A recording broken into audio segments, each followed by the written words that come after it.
Throughout the process of making the other entries in this analysis, I have cataloged and explained every major reason that I prefer How I Met Your Mother over Friends, but I have largely ignored the most common criticism of How I Met Your Mother in this discussion. That criticism being that How I Met Your Mother copied Friends. In this video, I am going to thoroughly break down all the reasons why this argument is complete bullshit. To get you all to understand why I disagree so heavily with this statement, I've decided to try to tackle it from every angle. First, I'll talk about it at face value, dealing with why How I Met Your Mother did not copy Friends. Second, I will explain and rebut the implications of this statement, and third, I will detail why the core reasoning behind this argument is fundamentally flawed. I shouldn't need to discuss this first point very much, since a large part of my comparison of these two shows has dealt with what How I Met Your Mother does differently from Friends and why I prefer those changes. Changes like having Marshall and Lily get engaged in episode 1, Barney being cartoonishly rich, and the complete absence of a version 2 of Phoebe. Stuff like this fundamentally changes the direction the show will take and the tone it will carry throughout its run. Stating that How I Met Your Mother copied Friends when so much of the show is so different makes me wonder, were you paying attention? And I don't mean this to sound condescending, I legitimately question if people who make this argument are forgetting about many of How I Met Your Mother's most crucial differences from Friends, and the effects that those differences have on the final product. What's more is that I don't blame anyone for thinking this way. I mentioned in my last video that Friends fulfilled the role of popcorn entertainment for a lot of its viewers, and that it didn't need to be paid much attention to in order to be enjoyed. And while this is a perfectly valid method of consuming media, I don't think it's the optimal method of consuming How I Met Your Mother, because doing so will cause you to miss a lot of what's under the surface. And a lot of that stuff is what I've been discussing up until now. But I know that at least some of the people saying How I Met Your Mother copied Friends aren't saying that How I Met Your Mother doesn't do anything differently from Friends. They are saying that How I Met Your Mother takes many of the same characters, plot points, and settings as Friends, and that therefore it took less skill to make How I Met Your Mother. And at the very least, I can better understand this point than saying How I Met Your Mother did nothing different from Friends. However, I also don't agree with it. Yes, it is true that How I Met Your Mother uses many of the same elements that Friends does, and this is definitely not a coincidence, but it uses those elements in very different ways, which I would make the argument required a lot of skill to write for. Put simply, although many of the same events that take place in Friends also take place in How I Met Your Mother, the context and implication of those events on the narrative are very, very different. Things like Ted and Robin getting together and breaking up parallel Ross and Rachel's on-again, off-again relationship, but only on the surface.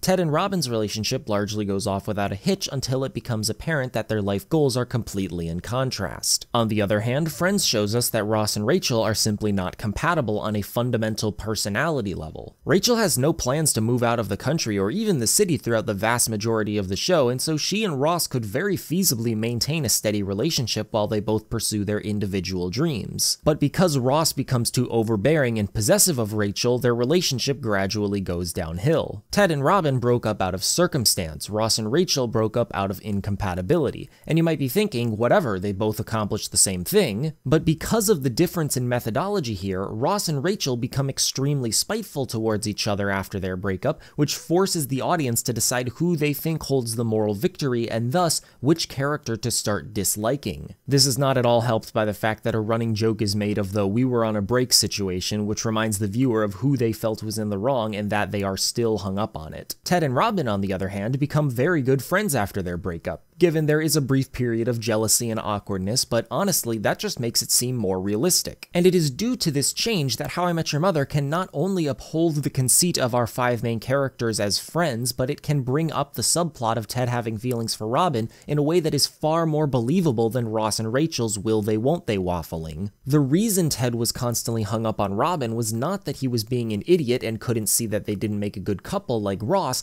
but instead that he knew that if the one issue, which was Robin's career, were to be solved, they would be a perfect match for each other. You want another example? Well, how about the very ends of each of these series, wherein one of the main characters plans to move away but ends up staying because they discovered the love of their life? In Friends, Rachel is offered a job in Paris that she sees as a huge opportunity for her, but decides to remain in New York because she realizes that she loves Ross and wants to give their relationship another shot. In How I Met Your Mother, Ted plans to move to Chicago but ends up staying in New York because he meets Tracy and instantly falls in love with her. The same thing happens in both shows at the same point in the series, so How I Met Your Mother totally copied Friends, right? Well, it may seem like it on the surface, but again, the devil is in the details, specifically in why both Ted and Rachel plan to move and subsequently why they decide not to. Rachel is going to Paris because of the job opportunity. She says herself that she has gotten pretty much everything she can out of her job at Bloomingdale, and that this is basically the job she has been dreaming of getting ever since the start of the series. She then chooses to stay because Ross confronts her with his feelings, and after thinking about it, Rachel decides that she feels the same way. On the other hand, Ted is moving because he feels that he and Robin have too much history together for him to be comfortable with her marrying Barney, but he doesn't want things to be weird between the three of them once Barney and Robin get back from their honeymoon. And he decides to stay because after falling in love with Tracy, he no longer wishes to be with Robin, thus making his reason to leave completely obsolete. In this situation, it's just like what I said about the main love interests breaking up, but in reverse. This time, Rachel is leaving due to circumstance, and Ted is leaving because his relationship with Robin and Barney would make all of them unhappy. And this key distinction not only leads to completely different romantic endgames for each of these shows, but completely different themes and tones as well. Because Rachel decides to stay despite the fact that it made more sense for her to move and that her reasoning for staying is so unsatisfying, see my complaints of the Friends finale for more detail,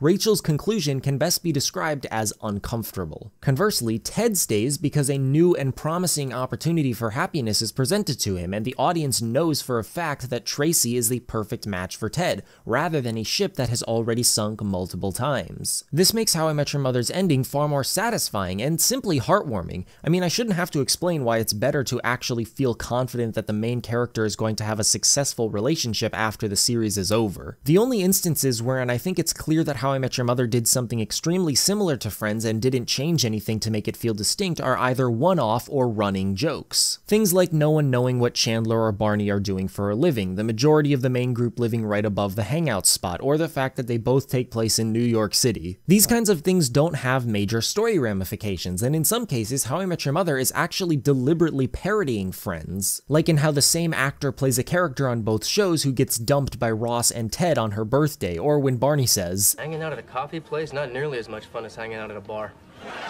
I could give countless more examples, but I think you get the point. When looking at similarities in these shows, you have to factor in the execution and context of those similarities, instead of just looking at them in a vacuum. It's not enough to just say that because some events in How I Met Your Mother are similar as some events that happen in Friends, it must have copied its predecessor. But you know what? Let's say that this is the case. Let's say that the creators of How I Met Your Mother do not have nearly as much skill in creating an appealing sitcom as the creators of Friends do, and that they only were able to make How I Met Your Mother the way it is because they were ripping off Friends. Even then, I would maintain that How I Met Your Mother is still better than Friends. And to illustrate my point, I ask you, why does copying make something worse? Because here's the thing, I don't care who did it first, I care who did it better. Even if literally everything about these two shows was the same, but How I Met Your Mother was recorded in higher video quality, I would still be sitting here telling you that it's better. It just wouldn't take me an hour and a half to do so. If you want to make the argument that the creators of Friends deserve more credit than the creators of How I Met Your Mother, I can totally understand why you would think that. I may not agree with that statement, but I can at the very least understand the reasoning behind it. However, what I don't understand is stating that whether or not a piece of media is copied or not affects its quality. If someone were to walk up to me on the street and hold up the Friends DVD collection next to the How I Met Your Mother DVD collection and ask me, which of these do you think I will enjoy watching more, I will tell them How I Met Your Mother any day of the week. Throughout the process of me making this comparison of these two shows, I have asked myself on several occasions, why am I doing this? Isn't it enough that I have my opinion about these shows and that if I like one of them more than the other, I should just watch the one I like more? My wondering this may be in part a result of being asked this very question on countless occasions by commenters on that 5-minute video I made on just this topic, which I mentioned in part 1 of this series. Not to mention the dozens of people telling me to just stop watching Steven Universe Future since I seem to hate every aspect of it and think it's a burning pile of garbage that I only like making fun of because I want to ruin it for everyone else. But regardless, The answer that I have landed on is that I want to feel heard. I want my thoughts to be acknowledged and understood by as many people as possible, and I want to hear their thoughts as well. This is why I make an effort to at least skim all of my comments. It's why I try to give as much detail as I feel is necessary to communicate my message, no matter how much time and effort it takes,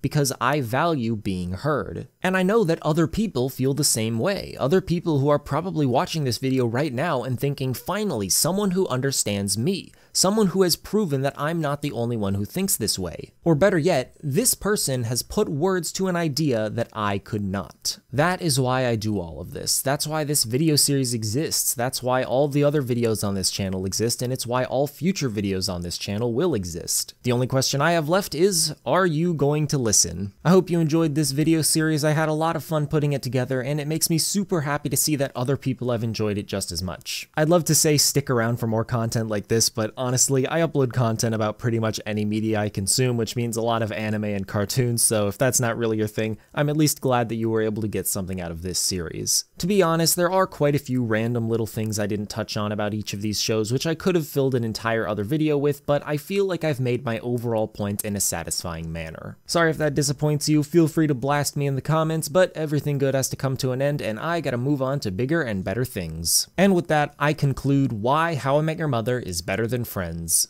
And that is just my opinion.